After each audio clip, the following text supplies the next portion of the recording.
Les saluda el pastor Walter Morán. Bienvenido a este programa de texto y contexto bíblico. Hoy estaremos viendo el tema Jesús y la ira. La base bíblica es San Mateo 5, 21.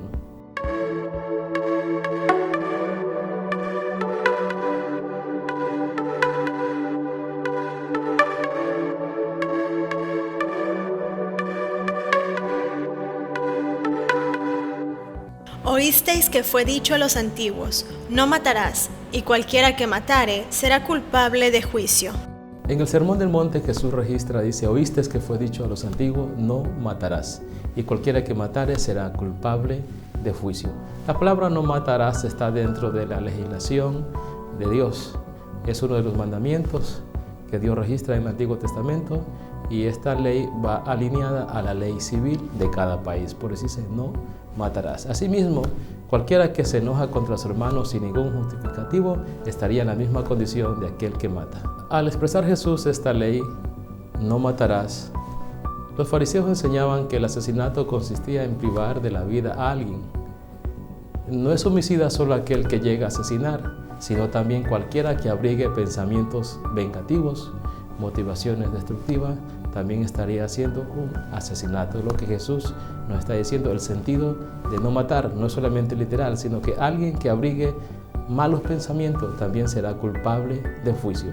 San Mateo 5:22 también dice, pero Jesús dijo, cualquiera que se enoje contra su hermano será culpable de juicio, y cualquiera que diga necio a su hermano será culpable ante el concilio, y cualquiera que diga fatuo quedará expuesto al infierno de fuego. Jesús dijo también que era igual de grave enojarse con alguien que matar a una persona. Entonces, matar a alguien y enojarse contra una persona están en la misma situación, en la misma condición. Cuando dice será culpable de juicio, si se enoja, entonces a juicio, porque debe perdonar, no guardar rencor. Alguien puede decir, yo no he matado a nadie, pero esa persona misma puede estar enojada con alguien. Cuando nos enojamos sin causa, es pecado. Cuando surge sin que exista provocación alguna, sin causa buena, cuando nos enojamos por suposiciones, sin fundamento, por afrentas triviales que no merecen respuesta, entonces es un pecado del espíritu. No solamente mirar los pecados de la carne, sino también es un pecado del espíritu. No solo es en vano, sino que hace daño. Por eso no debemos guardar el enojo, sino que debemos siempre perdonar y reconciliarnos. Jesús y la ira. El enojo entonces, el enfado, el disgusto, el desagrado. El enojo también tiene que ver con el coraje, es un sentimiento negativo cuya intensidad puede cambiar con mucha facilidad.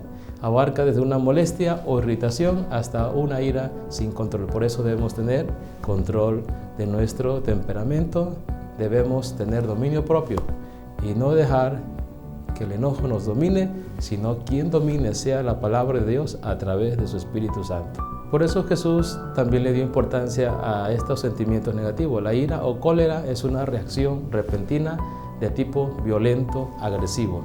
La persona pierde el dominio sobre sí misma y se manifiesta en forma de enrojecimiento del rostro, gestos desproporcionados, con gritos y violencia.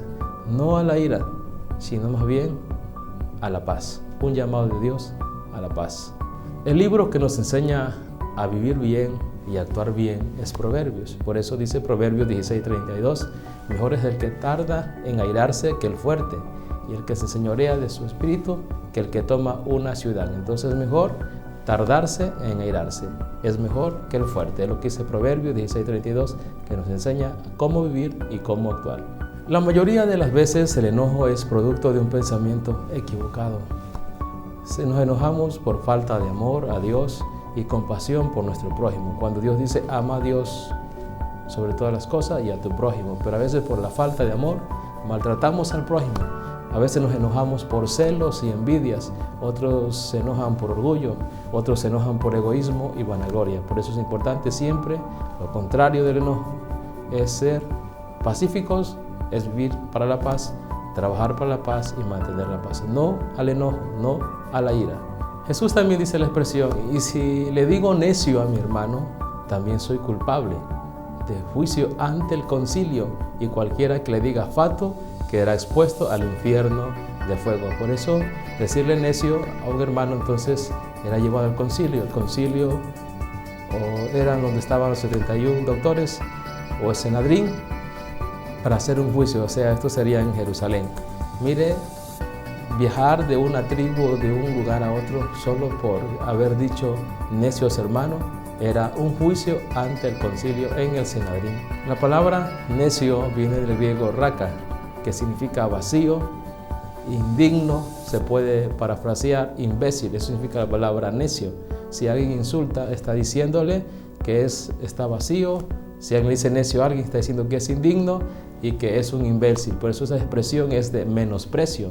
También raka significa estúpido o cabeza hueca, eso es lo que significa la palabra necio según la raíz griega. Y el que maldiga o diga fato, la palabra fato también tiene que ver con idiota, retardado mental o tonto, eso es lo que significa la palabra fato. Por eso hay que tener cuidado con nuestro léxico, con nuestro vocabulario.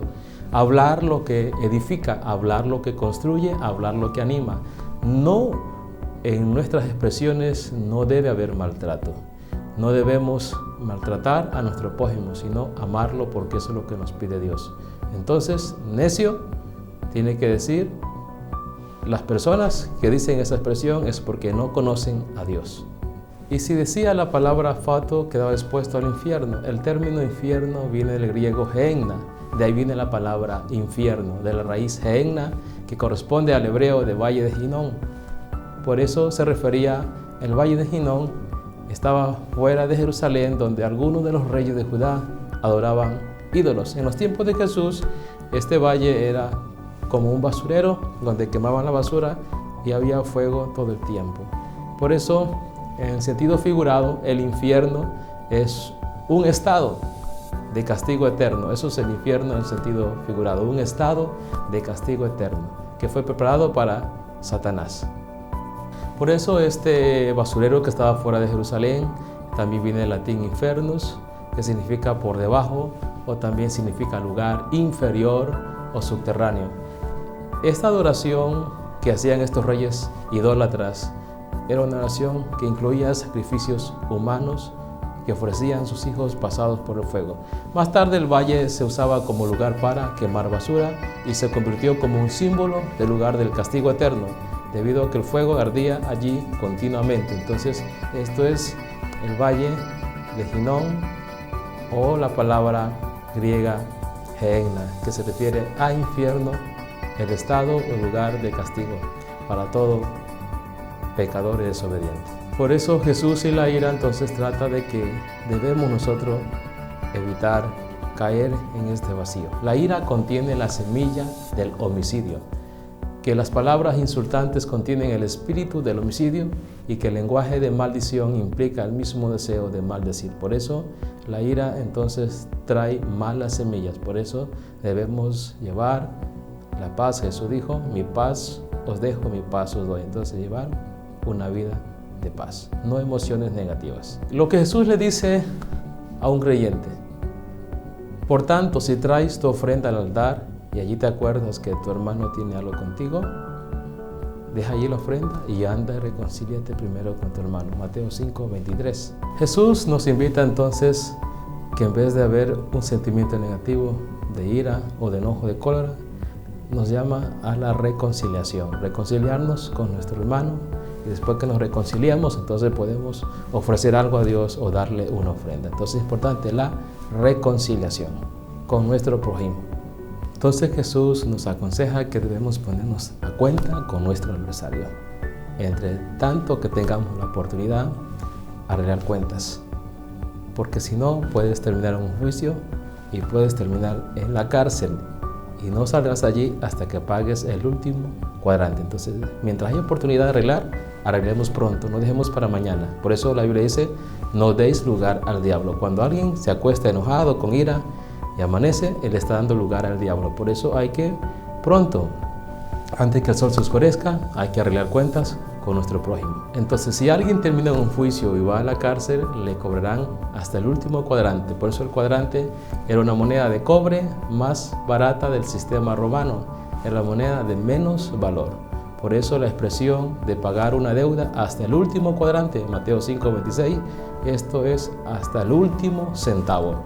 Entre los judíos un cuadrante valía 2 blancas, que fue la ofrenda que echó la viuda. Entonces, mire, antes de ir a juicio o terminar en las leyes, arreglemos, porque los abogados y las leyes le cobrarán lo último cuadrante y aún sus ahorros que tenga, que más fácil es reconciliarnos y más fácil es arreglar cuentas y perdonar.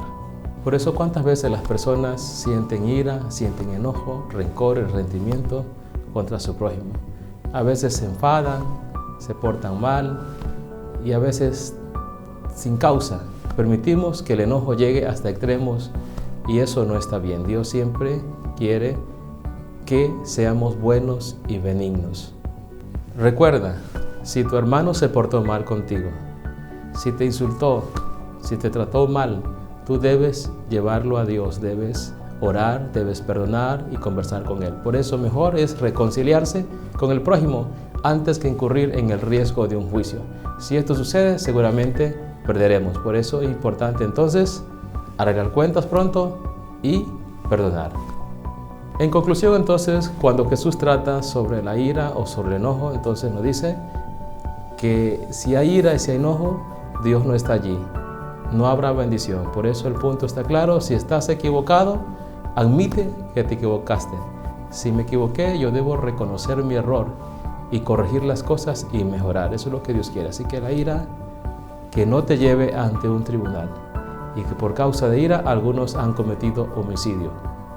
Una pareja estaba discutiendo y el cónyuge le empujó y cayó en la esquina de la columna y se golpeó la cabeza y murió por un momento de ira.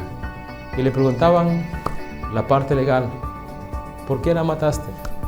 Y él dijo: no estaba en mi intención matarla, solo la empujé en un momento de ira y arrebato. Por eso la ira es la semilla del homicidio. Por eso Dios quiere que llevemos una vida en paz unos con otros, en amor, y llevemos una vida en bondad. Así que no a la ira, sino a la paz de Dios. Recuerde entonces que un texto sin su contexto es un pretexto. Les invitamos a continuar en este mismo canal YouTube en un próximo tema. Bendiciones, Dios les bendiga. ¿Te gustaría escuchar algún tema especial en nuestro canal de YouTube? Déjanos en los comentarios el tema de enseñanza teológica que quieres que se trate en el próximo video.